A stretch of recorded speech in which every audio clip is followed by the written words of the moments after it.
Shrine board जब से बना है एक मंच पर रात को 1986 में पिछले 12 सालों से मोदी जी वादा हमारा पूरा की व्यवस्था देख रहे थे। हमारे पूर्वज जो थे वो भवन पे पूजा अर्चना करवाते थे और हमारी रोजी रोटी का साधन जो था वो वहां से चलता था। 30 अगस्त की रात को डिक्टेटरशिप, तब गवर्नर रूल था जम्मू एंड कश्मीर में, तो तब के जो तत्काल गवर्नर थे उन्होंने 30 अगस्त की रात को हमें वहां से निकाला और हमें दर बदर करके छोड़ दिया। उसके बाद हमने काफी स्ट्रगल करी, काफी लोगों के पास सुप्रीम कोर्ट तक हम गए, वहां से भी हमें न्याय नहीं मिला। और सुप्रीम कोर्ट ने जो प्रेडिक्शन जो दी थी, जो उन्होंने फैसला दिया था, वो हमें नामंजूर था। हमने एक दोबारा रिव्यू रिट पिटीशन डाली थी, तो उसके ऊपर उन्होंने फैसला गलत दिया। जस्टिस जीबी पटनायक और जस्टिस के रामास्वामी थे, जस्टिस के रामास्वामी ने साइन किए थे उसके ऊपर और जस्टिस जीबी पटनायक ने साइन नहीं किए थे।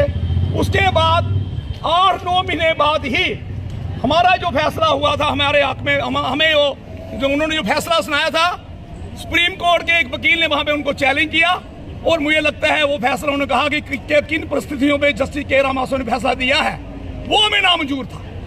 उसके बाद हमने अपना केस जहां की सरकार के अंदर लिया, वहां भी हमें यहाँ की जो गवर्नमेंट थी या अपोजिशन की जो सरकार, अपोजिशन की जो वहां पे जहां के जो अपोजिशन लीडर थे उन्होंने हमारा विरोध किया और तब से लेकर आज तक हम सड़कों पे भड़क रहे हैं।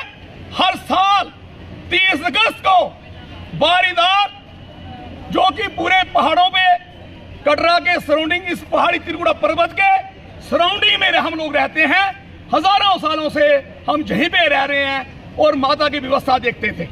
हमें वहां से वंचित किया गया और हमारे जो बच्चे जो हैं, जो आजकल पढ़े लिखे जो बच्चे हमारे हैं, उन्हें नौकरियां नहीं दी जाती श्राइन बोर्ड के अंदर। कोई व्यवस्था नहीं है। श्राइन बोर्ड ने जब एक्ट बनाया उसके अंदर बारीदारों के लिए कोई व्यवस्था नहीं रखी। आज 38 साल हो गए हैं। 2014 के अंदर माननीय प्रधानमंत्री मोदी जी ने उधमपुर की रैली को संबोधित करते हुए कहा था कि बारीदारों की जहां पे अगर सरकार बनाए तो हम परमानेंट सॉल्यूशन देखेंगे बारीदारों के लिए। पर मैं मोदी साहब को चेताना चाहता हूं कि आज दोबारा फिर इलेक्शन आ गए हैं। पिछली बार तो आपने अजय नंदा जी को जिता दिया था बारीदारों के साथ झूठ बोल के, अब किसके साथ झूठ बोलोगे? 10 सालों में आपने कुछ नहीं किया बारीदारों के लिए। और अब तो यहाँ तक हालात ये हो गए हैं कि जम्मू व कश्मीर के जो बच्चे जो हैं वो श्राइन बोर्ड में नौकरी नहीं कर सकते। श्राइन बोर्ड में नौकरी यूपी और बिहार वाले कर रहे हैं, जिसका मैं पुरजोर विरोध करता हूँ।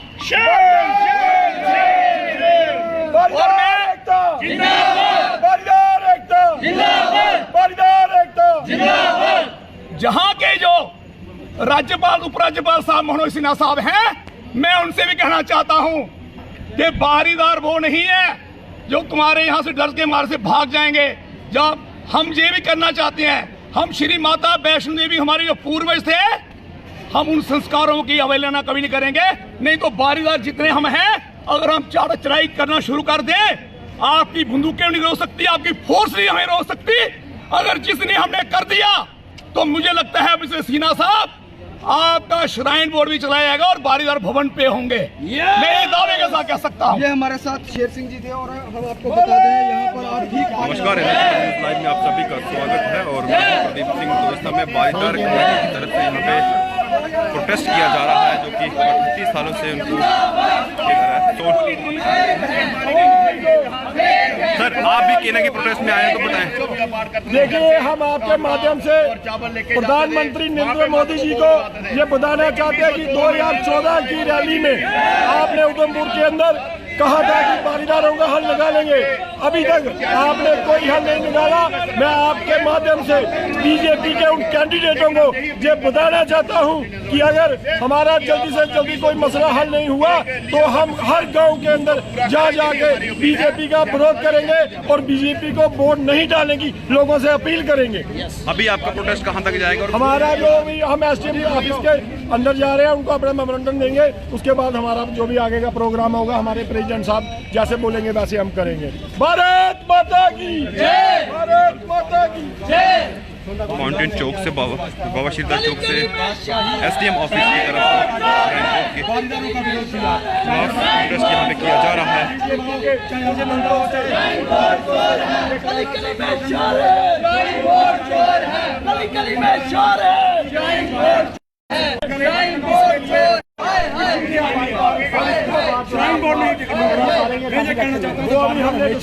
हमेशा अपने हक के लिए लड़ रहे हैं और लड़ते रहेंगे जब तक हमें हक नहीं मिलेगा। तो बीजेपी को सपोर्ट नहीं करेगा बिल्कुल कोई भी बारीदार जिसके अंदर।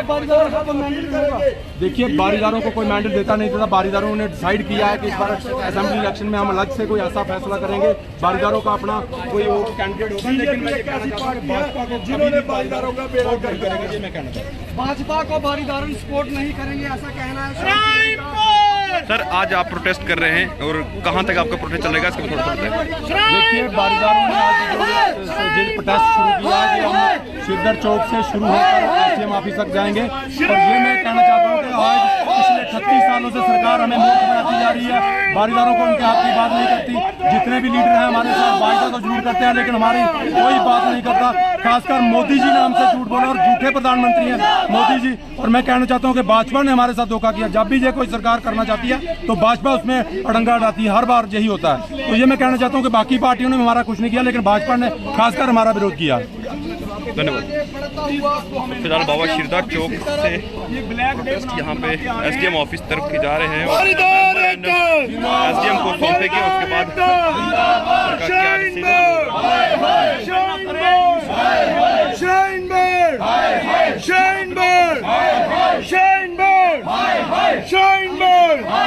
गली गली में शोर है, गली गली में शोर है, गली गली में शोर है। अरे डॉक्टर, आप भी कहीं ना कहीं प्रोटेस्ट में आए हो, तो बताएं क्या कहना चाहोगे? मैं आपके माध्यम से यही कहना चाहता हूँ, इस बार मोदी जी 2014 में बोले बारीदारों का परमानेंट स्थायी हल करेंगे। आज तक उन्होंने हमारे बारे में कुछ नहीं सोचा। दूसरी विधानसभा इलेक्शन भी आ गई है, तो इस बार वो आएंगे ना, और जो हमारे गाँव में बीजेपी का वोट मांगने आएंगे उनको जूतों के हार पहना के भेजेंगे वापस। आपके माध्यम से इतना ही कहना। देख सकते हो आप, गली गली में शोर है, गली गली में शोर है। सर, आप भी कहीं ना कहीं प्रोटेस्ट कर रहे हैं और क्या कहना चाहोगे? जो भी श्राइन बोर्ड के आधा ऑफिसर हैं उनको आपका क्या संदेश रहेगा? मेरा संदेशा यही रहेगा कि जो 1986 में गरीब बारीदारों को श्राइन बोर्ड ने भवन से निकाला था, रात को 12 बजे डाका मारा था चोरों की तरह गवर्नर ने। मैं आज एडमिनिस्ट्रेशन से ये कहना चाहता हूँ, ये गरीब लोग हैं, इनका इंसाफ किया जाए। आज तक आपने क्या किया? क्या श्राइन बोर्ड इसलिए बना था इसमें गैर हिंदू मुलाजिम होंगे, इसमें गैर हिंदुओं की फायदा होगा और हम हिंदुओं को जहर दिया जाएगा। मेरी एलजी से ये रिक्वेस्ट है कि इस पे संज्ञान लीजिए। एलजी साहब, ये यूपी बिहार नहीं है, ये जम्मू कश्मीर है। जम्मू कश्मीर में अगर आप बात करोगे श्राइन बोर्ड की, ये श्राइन बोर्ड हिंदुओं की रास्ता है। आप इंक्वायरी कीजिए। आज 30% यहाँ पे गैर हिंदू मुलाजिम है। मेरी विनती है, हमारा संघर्ष है, ये जो श्राइन बोर्ड है ये हिंदुओं का है और हिंदुओं के हित में सोचा जाए। मैं बात करूंगा कटरा की। आज श्राइन बोर्ड ने देखो क्या किया, गंडोले का काम लगा दिया, शहर को बाईपास कर दिया। आज मैं बात करूंगा एक्सप्रेस हाईवे की, इन्होंने क्या किया, शहर को बाईपास करके एक्सप्रेस हाईवे बाहर ले जा रहे हैं। श्राइन बोर्ड का जो मेन मोटो है कटरा को डैमेज करना, यहाँ की लोकल पॉपुलेशन को डैमेज करना। मैं कटरा वासियों से ये विनती करना चाहता हूँ कि हो जाओ, श्राइन बोर्ड के खिलाफ खड़े हो जाओ, तभी आप बचोगे। आज बारीदार चला रहे हैं, आफ्टर 5 ईयर 5 साल के बाद आप भी चलाओगे। इसलिए मेरी आपसे विनती है, एक मंच पे खड़े हो जाएं। धन्यवाद।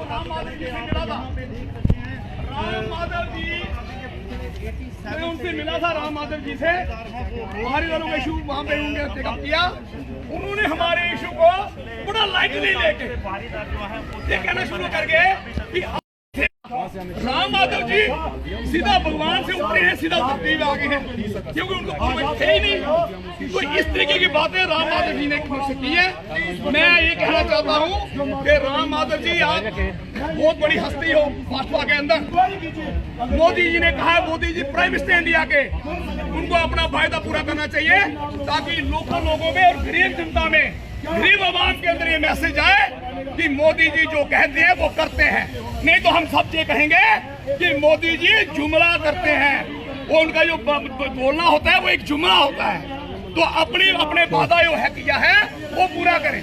पहले आपने उतार दिया, तब नंदा जी थे, अब नंदा जी ने आपको और आगे, तो हमारे साथ नाइंसाफी होती रहेगी।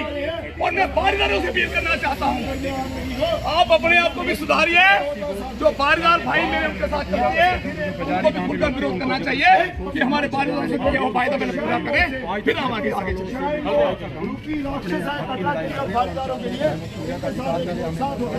क्या बता दें, मैं बारीदार बरादरी से हूँ और मैं यही अपील करना चाहता हूँ कि 2014 में जो आपने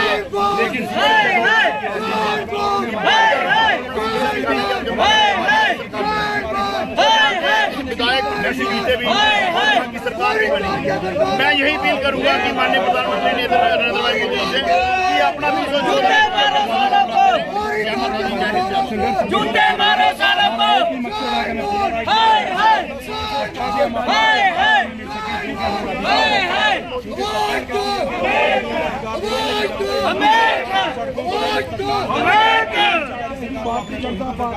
जल्दी से जल्दी हमारे हक में कोई फैसला सुनाए। और नरेंद्र मोदी जी ने जो पिछले 2014 उसको पूरा करें। सर, आप भी आज प्रोटेस्ट में हैं और क्या अपील रहेगी आपकी? जो भी देखिए, आज हमें 38 साल हो गए इसी लड़ाई में जूझते हुए। 86 में हमारे बुजुर्गों को भवन से निकाला था, तब यहाँ बड़ी कम यात्रा हुआ करती, जब हमारे बुजुर्गों ने सेवा की है। यहाँ पे घर से घी लेकर जाना, दीपक जलाना, घर से आटा वगैरह लेके वहाँ हलवा भोग लगवाना। और जब यात्रा चली तो श्राइन बोर्ड ने यहाँ 86 में टेक ओवर कर लिया। अब हमें सभी सरकारों ने धोखे दिए, लेकिन 2014 में प्रधानमंत्री नरेंद्र भाई मोदी जी ने उधमपुर की रैली में यहाँ पे कमिटमेंट किया था कि हम बारीदारों का परमानेंट सोल्यूशन करेंगे, आप भाजपा की सरकार बनाए जम्मू कश्मीर में। और वहाँ पे जहाँ पे सरकार भी बनी, बारीदारों ने पूरा सहयोग दिया। मैं यही अपील करना चाहता हूँ प्रधानमंत्री नरेंद्र भाई मोदी जी से कि अपना किया हुआ वादा पूरा करें। यही हमें आपसे उम्मीद है। जय माता दी, जय हिंद, जय भारत। जो पूरी दुनिया कहती है, हम तो एक मुट्ठी भर बारीदार यहाँ पे हैं, जिनकी तादाद 18,000 के करीब है। आज हम लोगों को इसलिए सड़क पे उतरना पड़ रहा है कि मोदी जी का फायदा उनको याद दिलाने के लिए। जातो को बोलेंगे, मैंने वो जुमला बोला था, जहाँ भी बोले कि हमने बारीदारों के लिए कुछ करना है, और करना है तो बता दें। पिछले दिन में जितेंद्र सिंह साहब से मिला था और वो बात नहीं करते सीधी। हमने उनसे कहा कि बारीदारों का मसला भी हल करिएगा, कह रहे देखेंगे। इस तरीके का इनका बिहेव है, इनके नेताओं का इस तरीके का बिहेव है, तो मुझे लगता नहीं है मोदी जी अपना फायदा पूरा कर पाएंगे। दुख के साथ कहना पड़ रहा है कि मोदी जी को अपना फायदा पूरा करना चाहिए, ताकि गरीब लोगों, गरीब जनता के अंदर मैसेज आए कि हमारे प्रधानमंत्री मोदी जी झूठ नहीं बोलते। देखिए, हमारी कोई डिमांड है जो बारीदार 1986 इस पर कोई फैसला नहीं किया। आज का दिन जो है वो प्रोटेस्ट के लिए है, काला दिवस के रूप में है। आज हम काला दिवस मना रहे हैं आज इसमें इसको सपोर्ट करने की बात है या ना सपोर्ट करने की बात का इशू ही नहीं। हमारी सपोर्ट नहीं की। हमें 2014 की ये अभी डिसाइड नहीं हुआ। एक बहुत अच्छी किरण मिली कि हमने सोचा कि प्रधानमंत्री नरेंद्र मोदी जी जो वादा करते हैं वो पूरा करते हैं। तो इसलिए हमने 2014 की रैली में प्रधानमंत्री के कहने से